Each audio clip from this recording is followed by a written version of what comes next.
Okay, so I wasn't here to review the third episode last week because I was on a short little vacation. Thank you for your patience, of course. But that third episode, though, it completely sold me on the show because it was mature, dark, it dealt with Crosshair pushing the borders of soldierhood, it gave Omega a real arc. It was just great. But without further ado, let's talk a bit about episode 4. Hi fellow Disney Plus watchers, this is Thoughts After a Disney Plus Watch, where we review everything new Disney Plus coming out, and I'm glad you're watching. This is more going to be a quick thoughts kind of thing than a long drawn out review, by the way. I'm not going to elaborate on an episode that's extremely straightforward, doesn't provide character growth or any big story points or twists. For that matter. That sounds like I'm being very negative, but no, this episode is pretty entertaining. The reason I think it's entertaining is the beautiful action and how the world Pandora looks. And yeah, I admit I remembered that name because it sounds like Pandora, you know, the Avatar planet. I got Coruscant vibes, and that's a good thing. It felt like prequel era Star Wars more than anything else. There's a chase scene in this episode that's just beautifully tracked and, well, not filmed, but very well animated. And it's really reminiscent of the chase scene in Attack of the Clones. I really dislike that movie, but that's for another time. But I love that the chase brought me back to the prequel trilogy era. Now, before I'm going to announce spoilers, if you're one that can't get enough Disney Plus, this is the only channel that's specifically and absolutely only Disney Plus thoughts and reviews. Episode per episode, we all watch together. You'll have an idea on what to expect. Click that button and that bell if you want to follow along. Thank you so much. Well, I kind of ruined the spoiler warning already, but here we are.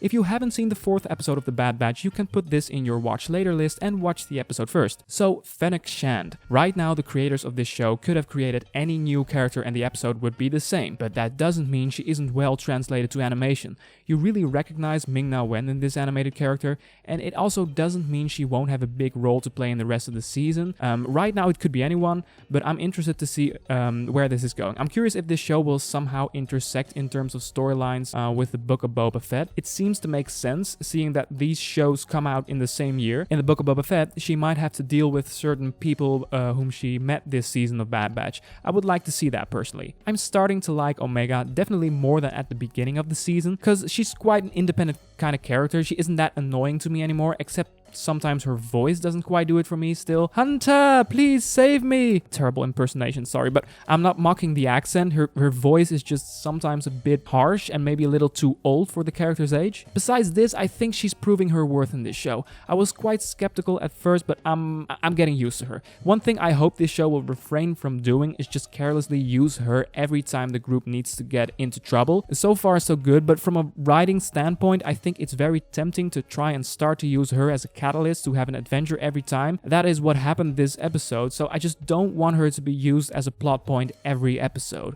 We'll see. And I have to talk about this. When the people of Pandora were clapping, cheering, and screaming in joy seeing the clones, it's so heartbreaking to see naive people not aware of the shift of power going on in the background. I mean, it's so interesting if you think about what makes a successful dictatorship. When the people are asking to be protected by their governments at whatever cost, then it's the moment to strike, grab your power behind the curtains, and the people are already supporting you. Whenever I see scenes like this, my head will just go to the psychology of power and oppression, and I love that Star Wars keeps drawing me to think about these issues. I think right now is one of the most relevant times to think about these themes. To conclude here, it's a fun little simple story that ends where it begins. The action is great and brought me back to the Star Wars prequels. It once again shed a light on the Empire takeover that I enjoy so much.